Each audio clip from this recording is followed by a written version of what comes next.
बिस्मिल्लाहिर्रहमानिर्रहीम। अस्सलाम वालेकुम दोस्तों, मैं हूं आपका दोस्त आदिल रियाज़ और इस उम्मीद के साथ कि आप सब दोस्त भी अल्लाह के फ़ज़ल से खैरियत से हैं। आज के मौज़ू की तरफ चलते हैं। आज हम बात करेंगे जायदाद ज़ेर समाअत की मुंतकिली के असूल की बाबत, जिसको हम डॉक्ट्रिन ऑफ लीज़ पेंडेंस भी बोलते हैं। Lease pendens generally means pendency of a suit in a court. Legally it embodies this principle that subject matter of suit should not be transferred to third party during the pendency of the suit. Transferee is bound to by the result of the suit in a case when such subject matter is transferred during pendency of the suit. According to Transfer of Property Act, in any court which possess authority in Pakistan or which is established beyond limits of Pakistan by federal government, property cannot be transferred or otherwise deal with by any party to suit during pendency of any suit or proceeding. When suit or proceedings is not collusive, when any right of immovable property is directly or specifically in under question in that suit or proceedings, and when such transfer or deal can affect right of any other party or proceeding under any decree or order which may be made in the suit.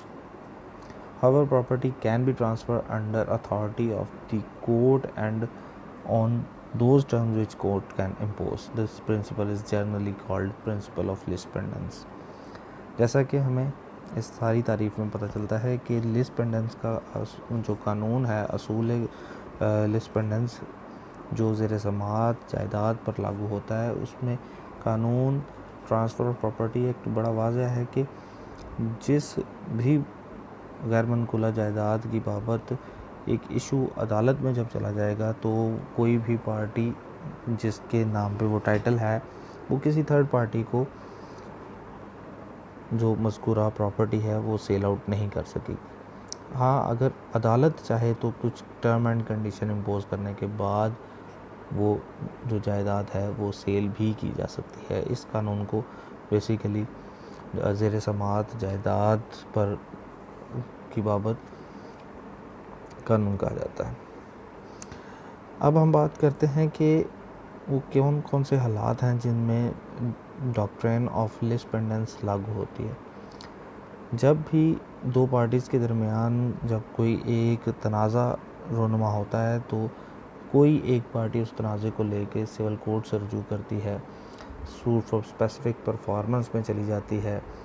और वो period कब से शुरू होता है, lease pendens का असूल कब से लागू होगा, कमेंसमेंट ऑफ सूट प्रोसीडिंग्स पे, उस डेट पे जिस दिन institution of the case competent jurisdiction जिस कोर्ट के पास है, वहाँ एक प्लेंट की शक्ल में जब तक जिस दिन दावा जो है वो दायर किया जाएगा, उस दिन से डॉक्ट्रिन ऑफ लीज़ पेंडेंस जो है उस इशू पे लागू होगी। उसके बाद वो कब तक जारी रहेगी, फाइनल डिक्री और ऑर्डर के आने तक, और कंप्लीट सेटिस्फैक्शन और डिस्चार्ज ऑफ डिक्री और ऑर्डर तक। यहाँ तक हमने जो बात की वो रूल ऑफ लीज़ पेंडेंस क्या है, इस बाबत हमने बात की, और किन हालात में रूल ऑफ लीज़ पेंडेंस जो है वो लागू होता है। ये बात हमने की कि जो दौरान समाअत है दावा, commencement of institution of the suit से लेके फाइनल जब तक कंप्लीट सेटिस्फैक्शन और डिस्चार्ज ऑफ डिक्री और ऑर्डर का वर्ड सामने नहीं आ जाता, तब तक जो लिस्ट ऑफ लीज़ पेंडेंस का रूल ऑफ लीज़ पेंडेंस का जो है वो कानून जो है वो प्रॉपर्टी मज़कूरा पर लागू होगा। अब हम बात करते हैं कि डॉक्ट्रिन ऑफ लीज़ पेंडेंस के एसेंशियल्स क्या हैं, मेन इंग्रेडिएंट्स क्या हैं, जिन पिलर्स पर रूल ऑफ लीज़ पेंडेंस जो है वो खड़ा होता है। सबसे पहले पेंडेंसी ऑफ सूट प्रोसीडिंग्स हैं कि this is essential of doctrine of lease pendens is that some suit proceedings should be pending. उसके बाद कॉम्पिटेंसी ऑफ द कोर्ट है कि जो सूट प्रोसीडिंग्स है वो कॉम्पिटेंट कोर्ट ऑफ जुरिस्डिक्शन के सामने पेंडिंग होना ज़रूरी है। उसके बाद नेचर की बात करते हैं कि ये भी ज़रूरी है कि वो सूट जो है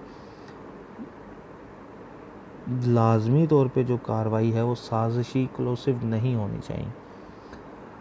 इसके बाद चौथा इंग्रेडिएंट है रूल ऑफ लिस्पेंडेंस का, वो है कि some right of immovable property should be directly और specifically involve in such suit proceedings.